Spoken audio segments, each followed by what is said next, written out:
Hello, and welcome to Dear Disciple, the radio ministry of First Church of Christ in Phillipsburg, Pennsylvania. I'm Pastor Ryan Parish, and I'm so glad that you've joined us as we begin a new series of messages that are meant to inspire you, inform you, and challenge you in your life as a disciple of Jesus the Messiah, the Son of God.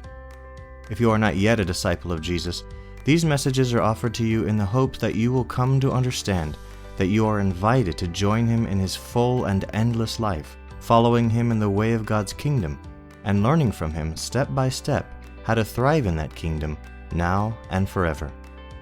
Join me as we learn about and learn from our matchless Master and radiant Rabbi, Jesus of Nazareth, who calls all who are willing to come and follow Him, learn from Him, and become like Him in the kingdom way of God.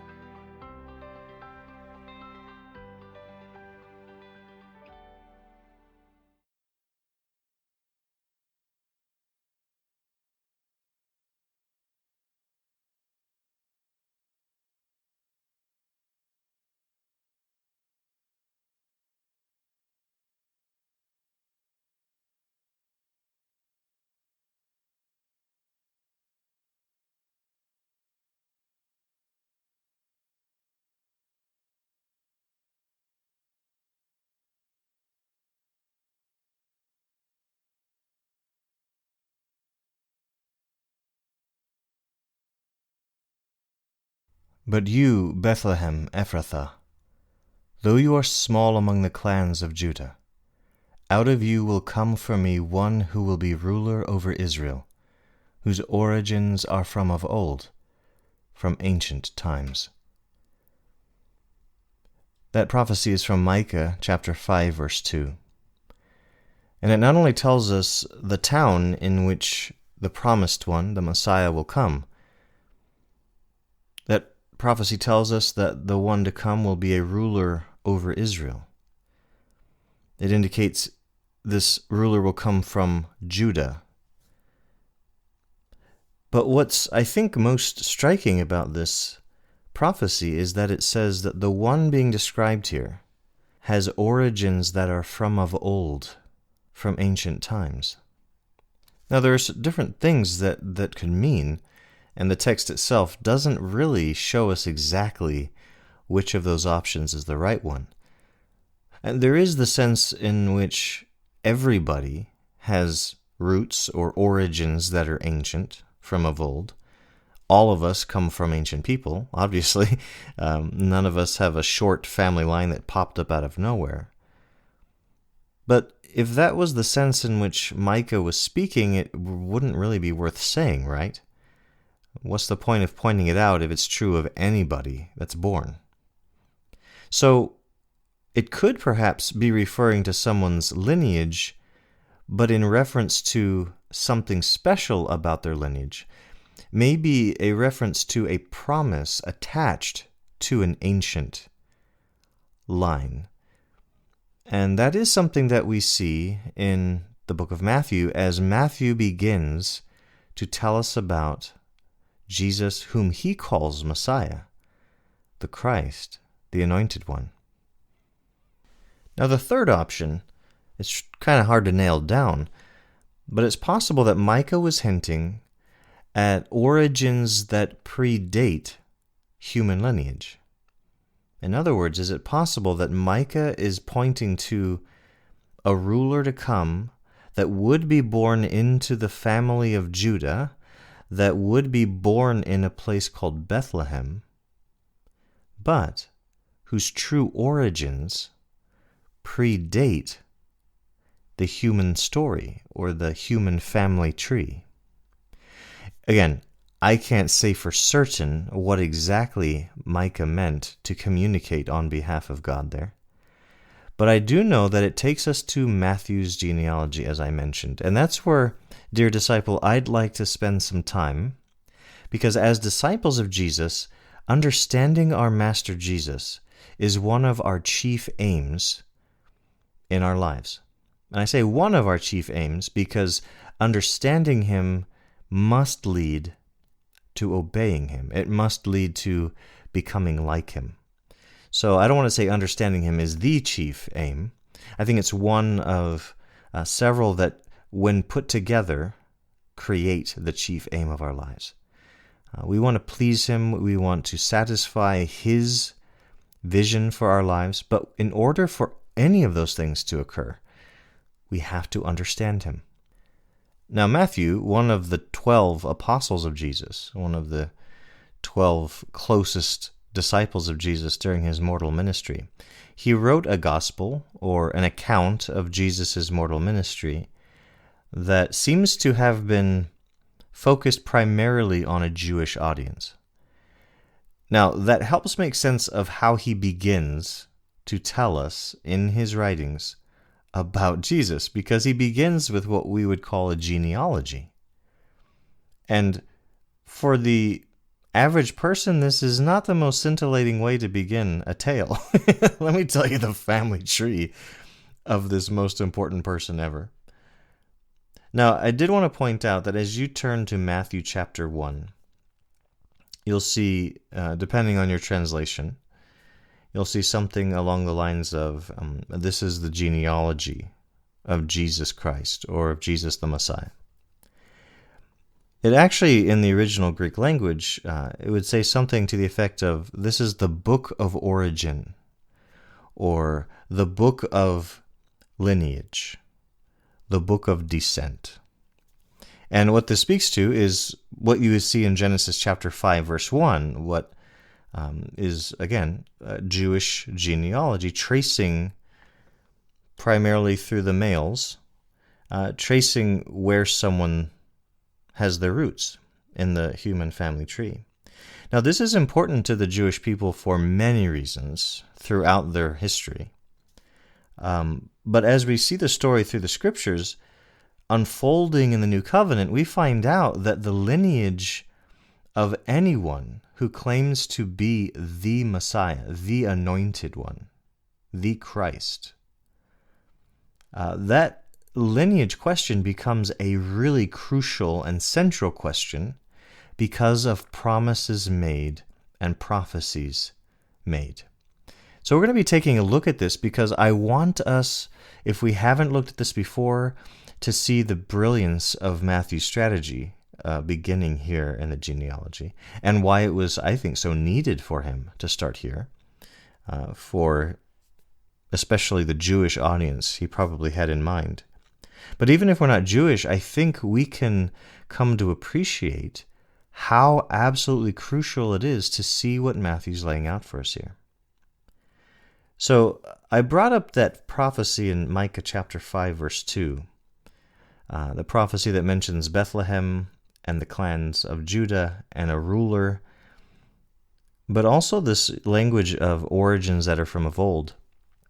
Because as we look through the genealogy that Matthew presents, which is based on the genealogy given in Old Covenant scriptures, we find out that not only is Jesus' human ancestry rooted in ancient times, like everyone else's are, it's not just his human ancestry, it's a promise attached to his human ancestry. And not just a promise, but several promises that go back into the ancient times, ancient origins of these promises.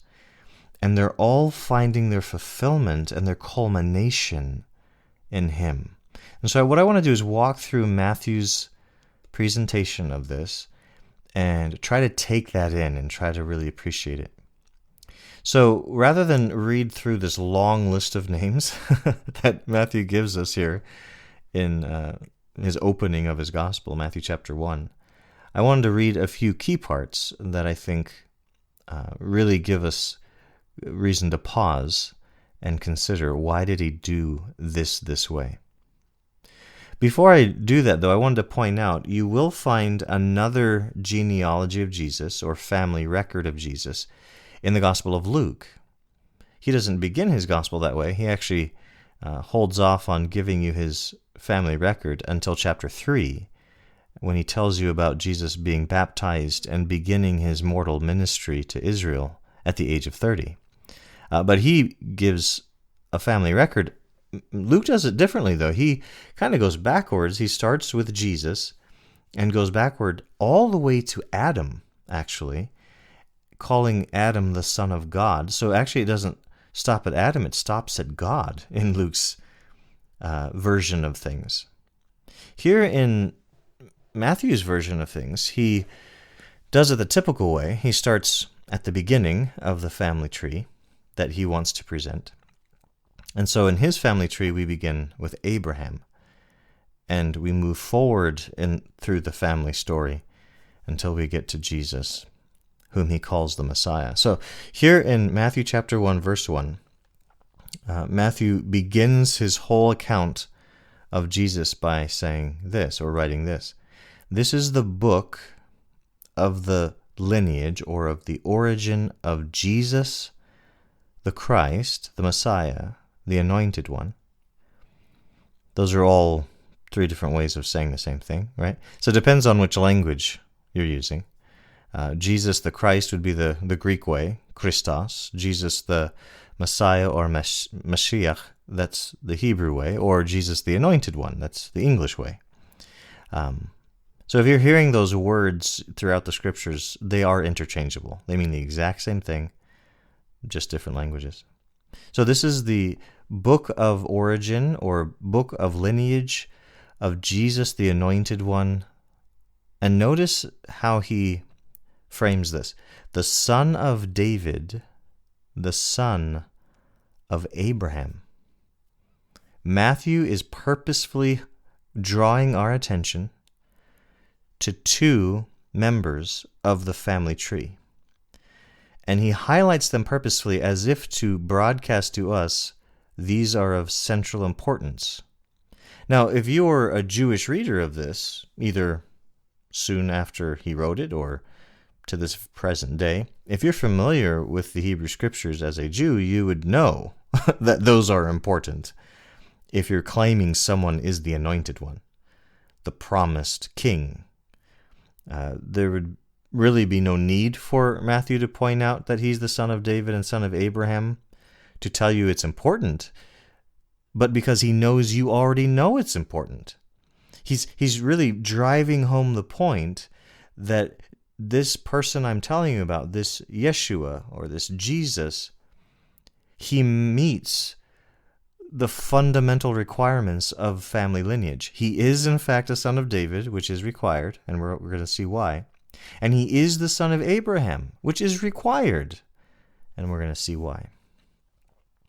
Before we dive into the family tree even further, though, I want to point out, having looked at what the word Messiah or Christ means, it means the Anointed One, I wanted to point out quickly that the name Jesus itself is very significant. Jesus, the way we say it in English, it's a little misleading because we have the word Joshua and the word Jesus in English, and they sound like two totally different names. Now, the way that the name Jesus, as we say it, would have likely been pronounced then would have been Yeshua. And that is the same name, same root of the name of Joshua of the Old Covenant Scriptures, the leader of Israel after Moses died, who led them into the Promised Land and led their conquest of the Promised Land. Now that name, Yeshua, from where we get the name Jesus in English, that means Yahweh salvation, or Yahweh saves. And this is a declaration about the God of Abraham, Isaac, and Jacob, the God who created all things. This is a statement about him. And to give him the name Jesus, which God did, God chose that name. He sent an angel to Mary and told her to name him this. He sent an angel to Joseph and told Joseph to name the child this. So God chose the name Yeshua, and he wanted to broadcast to anyone who heard of this name and this man, Yeshua of Nazareth, son of David, son of Abraham, that what God is doing through him is saving. I mean, that's fantastic, isn't it?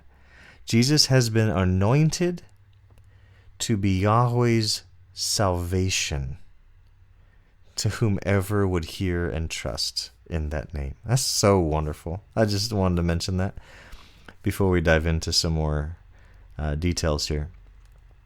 So, as I said, the first name, and this is in Matthew chapter 1, verse 2, the first name in Matthew's family line for Jesus is Abraham.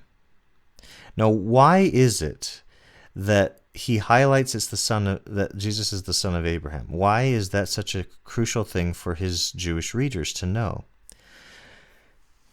We know that the son of Abraham promise is central to this ancient origins of promise, because all the way back in Genesis 22, verse 18, God declared that Abraham's seed, singular, Abraham's seed would be a source of blessing to all peoples. And so, from the very beginning of the family tree, there is already this clear sense that Abraham's family would lead up to someone who would become a blessing to all of mankind, of the wider and greater world beyond their family tree. And you can find this, as I said, in Genesis 22, verse 18. And in this text, God is responding to Abraham's willingness to obey him to the point of sacrificing his son Isaac, whom he has waited for years, decades. And so God promised Abraham a son and gave him a son after all that waiting time, a son with his wife, He did kind of try to cheat God's system and had a son with a slave woman. But that's not what God promised. God promised he would have a son with his wife Sarai, who is barren. And God delivered on that promise. And so he's got this son. His son has been growing up in this household, no doubt being spoiled and doted on by this older couple who's so delighted to have their son.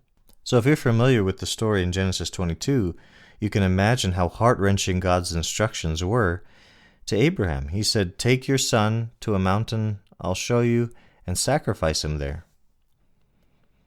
Now, there are promises hinging on this child, and yet God's saying to kill him. And so, as you read Hebrews chapter 11, you get this picture that Abraham in his logic must have thought, well, if promises are hinging on my son, and God's telling me to kill him, God must be planning to bring him back from the dead, I guess.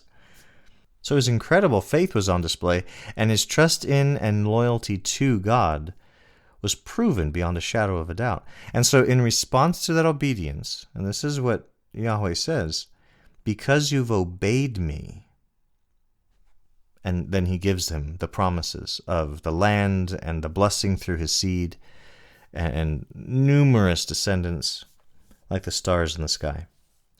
So it begins with Abraham. Now the second name on the list in Matthew's genealogy, or record of origin, is Isaac. And Isaac gets the same exact promise in Genesis 26, verse 4.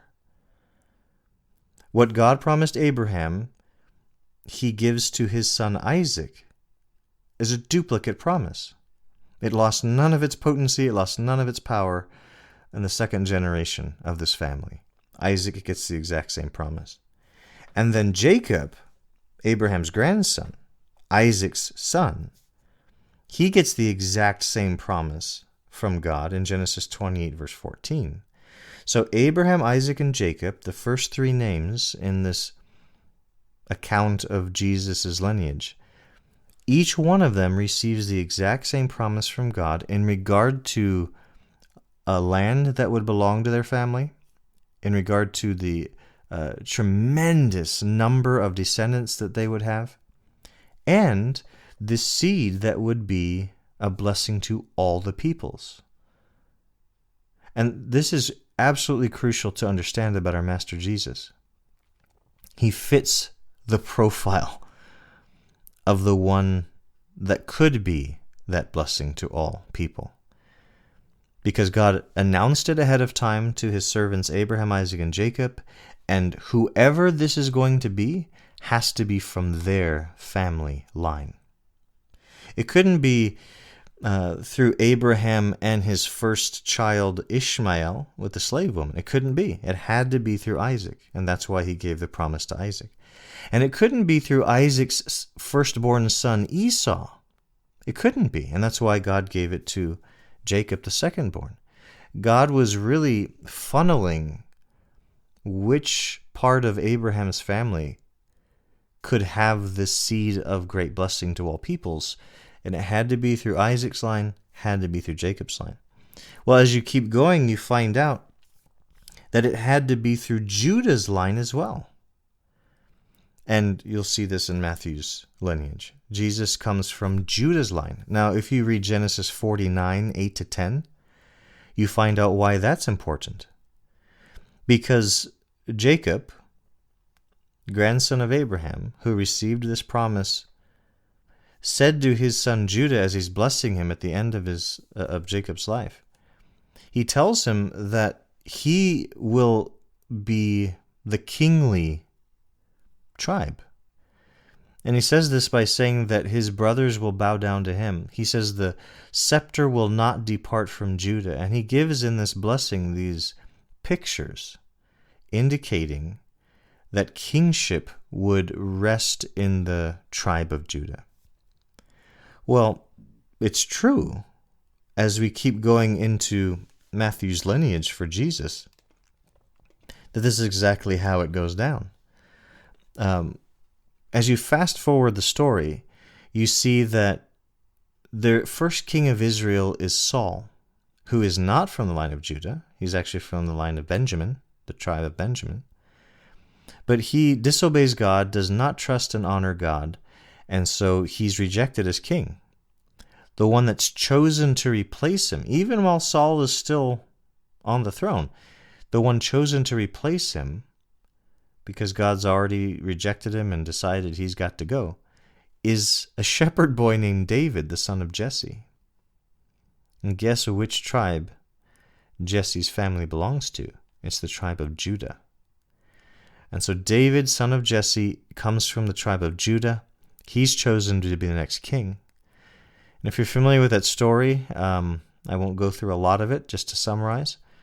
This will be familiar to you. If you're not familiar with it, I really encourage you to become familiar with David's story. It's not only interesting, fascinating, dramatic, and heart-wrenching, all those things, it also helps you understand your Master Jesus better. Now, the reason I bring David's story into focus now, just like Matthew did, is there are promises made to David that apply to this coming one, this anointed one. So the promise to Abraham, Isaac, and Jacob and their descendants was that through their family specifically, there would be a seed that would be blessing to all peoples. This humanity-wide blessing has been promised. It's got to come through this family. Well, now you need to add on to that what God promised to David. And he's a part of that family line, so fair enough. Okay, this kingship is going to go through Judah now. We know that. It's narrowing the funnel down even more to this one tribe out of all 12 tribes that come from Jacob. It's got to be Judah. Now, you go through Judah and you got to funnel it even more narrowly now, because out of all the descendants of Judah, David, son of Jesse, is the one that we need to focus our attention. Here's why. If you go to David's story, and that's told mainly in 2 Samuel, you'll see promises made to David by God, specifically in 2 Samuel chapter 7. This is in verses 11 to 16 specifically, that God promises David would have a son on the throne over Judah forever. And this is absolutely crucial to understanding the origins that are of old for Messiah Jesus. Let me read this for you just so you see what I mean about this promise. It's extending the promise beyond the promise given to Abraham, Isaac, and Jacob, beyond the promise given about Judah's tribal line. Listen to what it says. Yahweh declares to you, speaking to David, that Yahweh himself will establish a house for you. Again, we're in 2 Samuel chapter 7. Verse 12 continues, when your days are over, David, and you rest with your ancestors, I will raise up your offspring to succeed you, your own flesh and blood, and I will establish his kingdom. This is seemingly talking about Solomon, his son. Verse 13, he is the one who will build a house for my name, and I will establish the throne of his kingdom forever. And it's true that Solomon built the temple for God, where God's name would dwell. Verse 14 says, I will be his father, and he will be my son. That almost sounds like a wink-wink about someone coming later, doesn't it? Continuing on here, it says, when he does wrong, I will punish him with a rod wielded by men, with floggings inflicted by human hands. Verse 15, but my love will never be taken away from him, as I took it away from Saul, whom I removed before you. Your house and your kingdom will endure before me. Your throne, again speaking to David, your throne will be established forever. Now, this is a promise that David takes to heart, deeply to heart. And he, right after the prophet Nathan gives him this word from Yahweh, David prays this prayer of immense gratitude and humility and awe that God would do this for him and for his family. So David was very clear on what this meant. He was not confused. It wasn't a riddle he had to try to solve. He knew very, very clearly that God was promising he would have a dynasty that would be eternal over God's people. Which, that's a king's dream, isn't it? To have a dynasty that never ends? Now, unfortunately, as you go through the story of Israel or Judah, you find out that that line does get interrupted, for sure. And the exile that Matthew brings up is where that line breaks. And so, after generations and generations of kings from David's line being firmly established by God as rulers over Judah, it breaks at the exile, and it never comes back. In the whole story of Israel, it never comes back in a political sense to where a descendant of David is ruling the kingdom of Israel in an earthly political sense.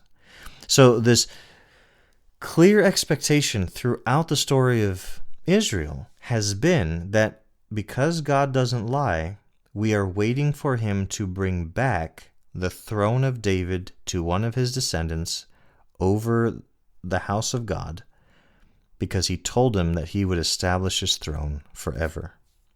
In Psalm 132, verses 10 to 12, you can see people long after that promise was made counting on God to keep the promise. You made this promise to David. We're counting on you to be gracious to his descendants because we know you are not going to lie about this. Now, wonderfully, when you get to Luke chapter 1, verses 31 to 32, this is centuries and centuries after the promise made to David. And this is centuries of the line being broken, of David's descendants sitting on the throne. An angel appears to a simple young woman named Mary and tells her that she will have a son. And the angel's message contains a guarantee that this child, to be born to this virgin young woman, would sit on the throne of his father David. He would rule Israel as king. Now, this eternal kingdom that's being promised through this child is the sigh of relief and joy for a whole nation. If they would believe it, if they would hear about it and think it's actually true, this would be the great celebration of this people who know that God is going to keep this promise to his servant David made so long ago but they've had to wait for centuries to see. And this woman, Mary, hears from an angel, your child is the one who's going to do it. I mean, this is just, you get goosebumps thinking about the drama of all this and God's hand at work here to keep his promise even after centuries of that line being broken. It's about to be restored. Now, speaking of waiting for centuries, Matthew brings up the exile, because Matthew splits up his genealogy into 3 parts. He speaks of a 14-generation period between Abraham and David. He then speaks about 14 generations between David and the exile, and then he speaks of 14 generations between the exile and the Messiah coming. So David's repeated there as a generation. So Matthew's emphasis on the exile is really important here, because not only has the people of God, the descendants of Abraham, not only have they been counting on God to fulfill a promise made to Abraham, Isaac, and Jacob about a seed to come who will be the blessing to all the peoples, they're also waiting on God to keep his promise to David to restore the throne to his line. And there's this third promise they're waiting for. And Matthew's capturing them all in this genealogy. It's really brilliant the way he sets this up. The third major promise the people are waiting for is that the exile will come to an end. Now, if you're not familiar with the Babylonian exile, I can't fully explain here with the time we have, but I do want to give it a rough sketch here, because this is absolutely crucial to the hopes and the aspirations of all the Jews of that first century time period who actually believe God will keep his promises that he made through the prophets. After generations and generations of wickedness and rebellion and idolatry among the people of God, God punished the northern nation, because the nation was split up into 2 after King Solomon. The northern nation called Israel was punished by God for its idolatry and wickedness and stubbornness, sending prophet after prophet after prophet to warn them and call them back to faithfulness. They wouldn't listen.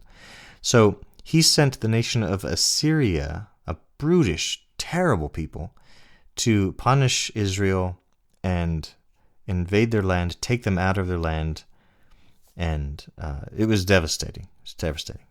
Well, Judah, the southern nation, is still there for just to give you a nice round number, for about 100 years more.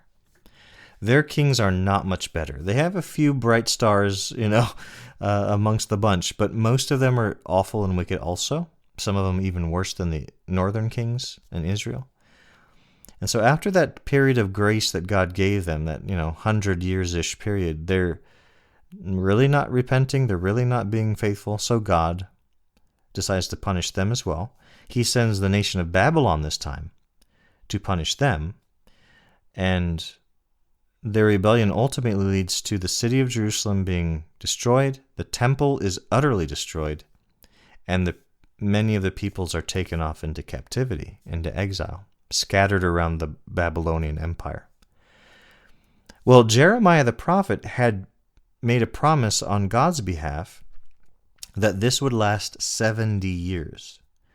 And after 70 years, the peoples would begin to have freedom to return to their land and begin the restoration process. And to the year, God kept his promise, and Babylon fell to the nation or empire of Persia. And when it did, that shift and change in leadership, God took advantage of that and moved the heart of the Persian king to allow the Israelites to go back to the land. Now they're going to begin to be called Jews because they're returning to the land of Judea, and so they become called Jews. So it's at this point they begin to bear the name Jews. Up till now they've been Hebrews or Israelites or the people of Judah. Well, all of this is is wonderful that they get to go back to their land. Many of them are choosing to go back, and they get to rebuild the walls of the city. You can read about this in the books of Ezra and Nehemiah. They can rebuild their temple so they can worship God again the way he told them to worship, with sacrifices and offerings of all kinds. The priesthood can be reinstated there. But what you find out is that the exile never really ends. The exile continues, despite this return of so many of the Jews. The exile is never declared over. In fact, God said through Ezekiel the prophet that he had withdrawn his glory and presence from the temple, which allowed Babylon to come in and do their destructive work. And at no point is it ever made clear that God has returned and ended the exile.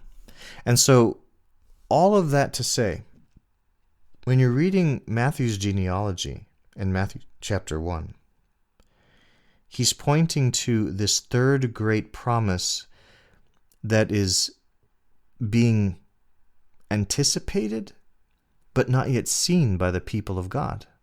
They know he's going to keep the promise, but they haven't seen him do it yet. And generation after generation, the anticipation grows. And so what Matthew's doing for his audience is showing that these wonderful promises of God to his faithful ones throughout the generations that stretch back into ancient times and to origins that are from of old.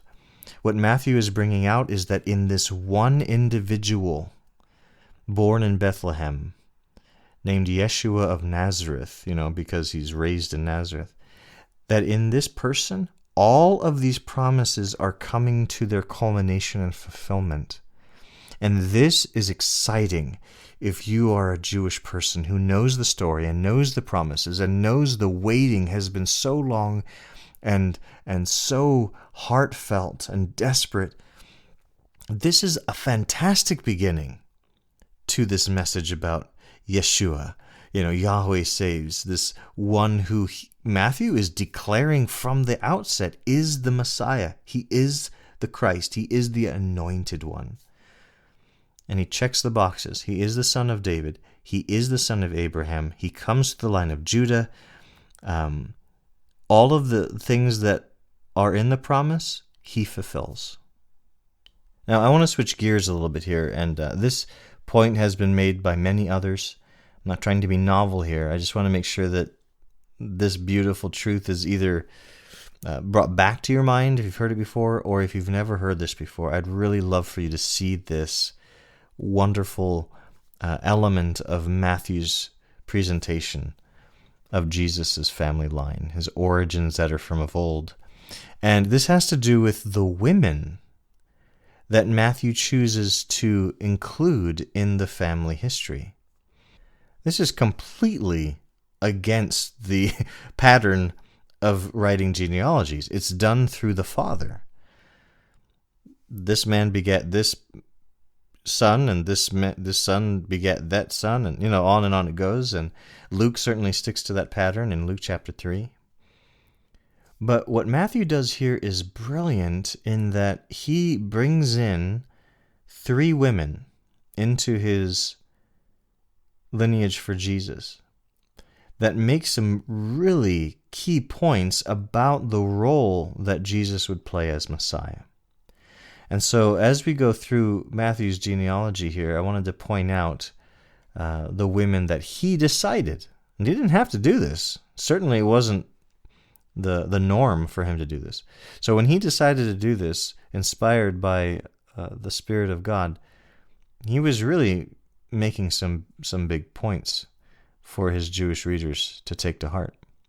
In Matthew chapter 1, verse 3, Matthew reports that Judah, the father of Perez and Zerah, whose mother was Tamar. Now, Tamar has a really tragic story, and you can read about it in Genesis 38. Tamar had married a son of Judah. I brought him up before. He's an important part of this lineage of Jesus. She had married a son of Judah, and she wasn't able to have any sons to carry on the name of her husband. Now that's tragic enough, but the brothers of her husband that had died were not willing to carry on the family name for their deceased brother by giving her a child. And she had waited around for a younger brother to be willing to do it. He wouldn't do it. And so she, desperate to fulfill this part of the honor of her deceased husband, decided to trick her father-in-law, Judah. She dressed up as a prostitute, pretended to be a prostitute, fooled him into sleeping with her, which doesn't say much about his character, does it? Tricked him into giving her a piece of collateral because he couldn't pay her for her services. Now, this is a messed up story, isn't it? Later, she reveals that she's pregnant and gives this piece of his personal property back to him to prove that she was the one he slept with. He is shamed. He is repentant. He understands that this whole family has mistreated her and not done right by her. So he decides that he's going to honor her and take care of her, basically, because he sees how wronged she has been by his family. Well, I mean, it's not exactly a happy ending. It's better than it might have been. But that whole story, again, Genesis 38, I encourage you to go read the details of this, because it helps you understand the significance of Matthew's choice to put her name in the family line of Messiah, this man whose origins are from of old. See, it's not just promises, wonderful promises from God, that populate this ancient origin of Jesus. It's also quite a mess. And Tamar is just one example. The way she was treated by this family that's supposed to lead to the seed of blessing to all peoples. This family was not always great at blessing their own peoples. Look at the way Tamar was treated. Look at the behavior of Judah. And this shamed woman who has to go to such great lengths to get even the most basic level of justice for her deceased husband and for herself. She shows up in the lineage of Messiah Jesus as if to say that not only is that kind of person, that shamed and mistreated and sufferer of injustice, not only is that person a part of Jesus's lineage, that person is also the kind of person Jesus came to save, because Yahweh saves through Yeshua. It's the shamed ones that can find salvation in Jesus.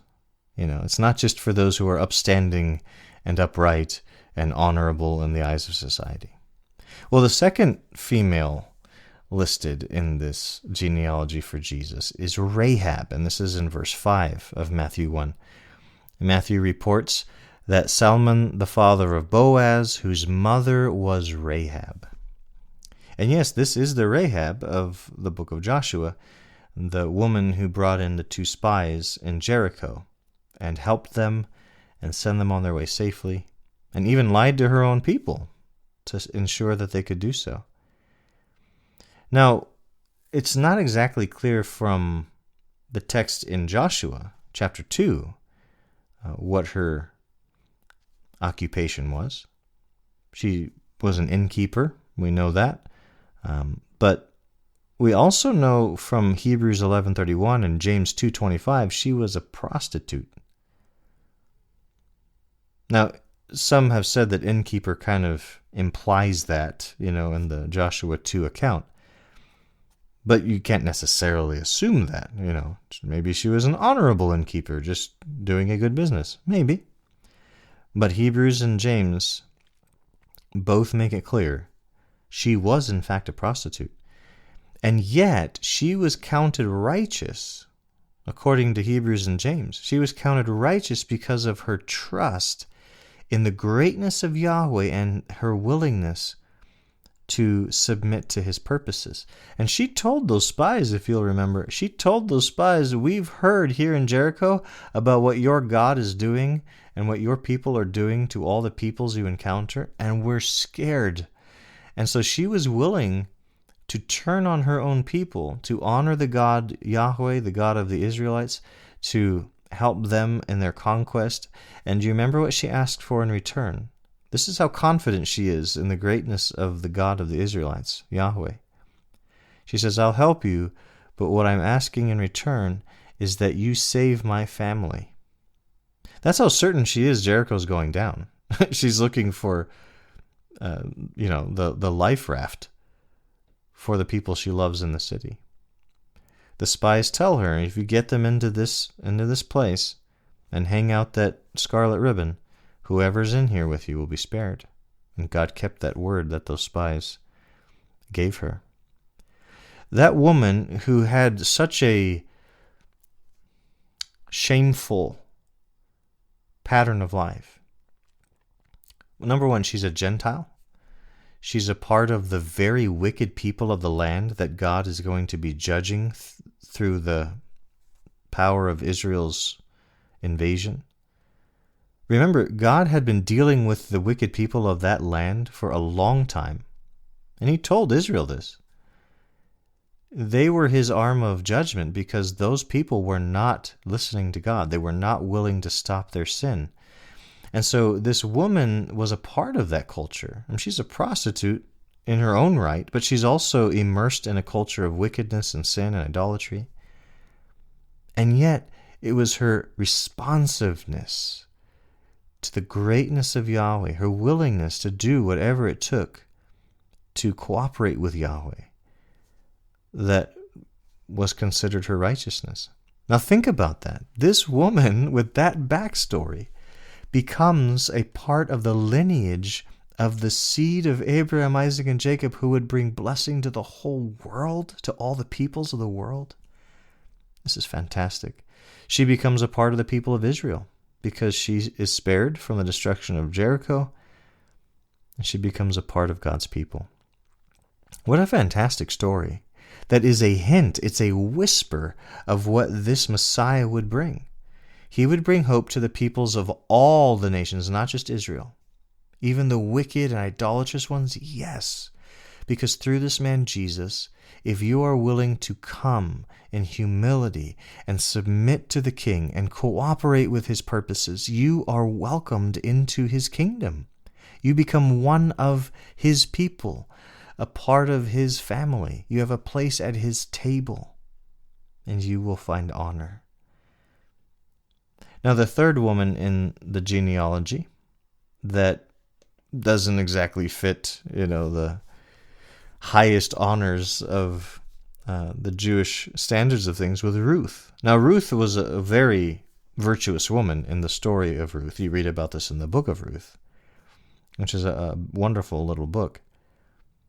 And so it's not like we see there's anything terribly sinful in her character throughout that story. But what we do see is that she is a foreigner.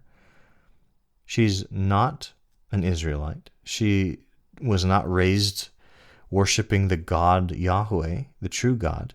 She was raised worshiping false gods. She married an Israelite man because her husband and the family of her husband moved into her country during a famine, hoping to find food there and to survive, which they did. So Ruth, who's a native of this foreign land, marries this Israelite guest, basically. And then her husband dies. Her father-in-law dies. Her brother-in-law dies. All the men in this family die. And Naomi, who's her mother-in-law, is going to go back to her home country in Israel, now that the famine is subsiding. And you, my daughters-in-law, you stay here in your home country, find some new husbands, have a good life. I've got to go back home. Now, Ruth is the daughter-in-law. This is such a wonderful part of that story, who says that she will basically give up everything she's known as her own and adopt everything that is her mother-in-law's. The land, the God, the family, everything that's yours, I want to be mine.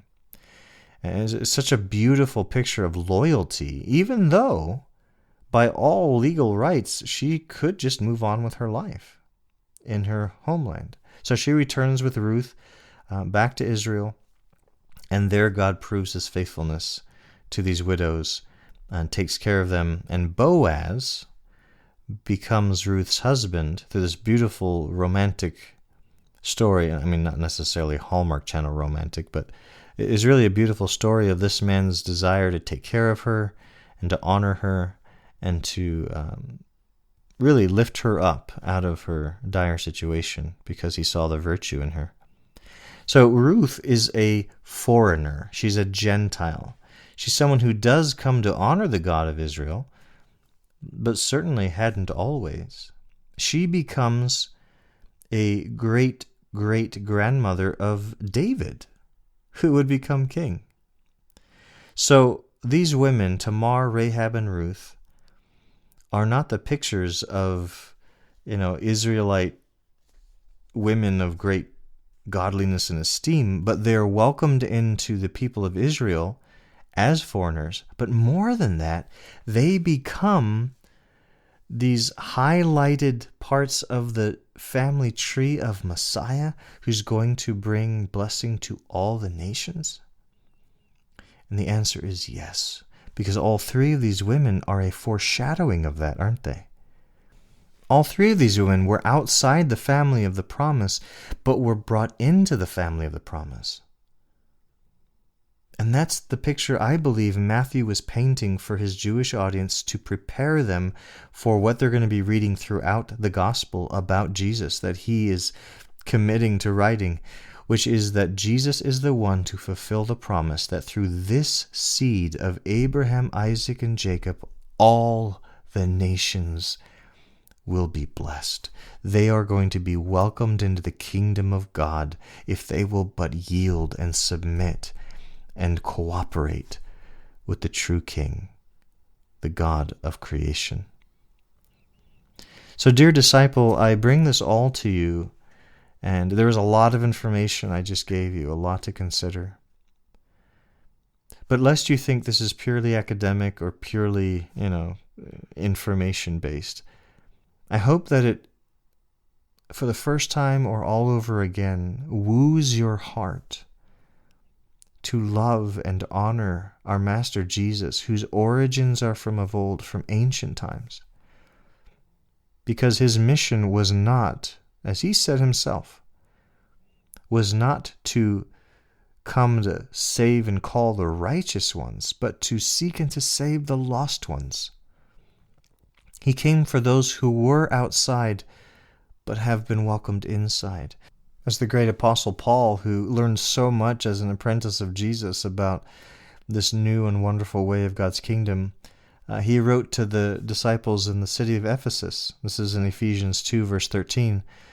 But now in Messiah Jesus, you who once were far away have been brought near by the blood of Christ. Jesus is calling you. He's calling you even if you're not a part of the physical lineage of Abraham, Isaac, and Jacob. Even if you have done awful things, things that no decent person would do. However you consider yourself on the outside, whatever that means, morally on the outside, physical lineage on the outside, whatever you think that means, here's the good news of Jesus the Messiah. You are being welcomed into the inside of God's family. You are being welcomed to belong to the eternal kingdom of God. And not as someone who, begrudgingly is given a spot, but who is welcomed joyfully. And to whom honor is offered, not just, a place at the lowest end, but if you will serve and love and honor the King, he is eager to honor you. He is eager to lift you up, raise you up, give you great responsibility to serve His purposes, to entrust so much into your care if you show yourself faithful to Him. You get to have a brand new start. You get to show yourself to be someone who can be trusted to be loyal and obedient to the good King and Father who has called you. So, whoever you are, wherever you are, Matthew 1 may not at first seem riveting reading, but I hope that you see at least a little bit more the beauty and the drama and the pull that what Matthew presents really is for us. It's the call to hear the Master Jesus, the Messiah, welcoming all who will come, who once were on the outside, but who can now be on the inside of God's grace, favor, and endless kingdom. Amen. That's all the time we have for this morning. But before we go, I want to make sure that you know you are invited to join us here at First Church of Christ in Phillipsburg, Pennsylvania, as we gather each Sunday morning at 9:30 a.m. here at 1437 Tyrone Pike in Phillipsburg, Pennsylvania, 16866. We also encourage you to find us at fcocpa.org, where you will find a growing number of resources that are designed, just as this radio ministry is, to help you in your life as a disciple of Jesus. And finally, please feel free to call us at 814-342-0542. And now we bless you in the name of the Lord Jesus Christ, and ask our Heavenly Father to keep and uphold you until next time.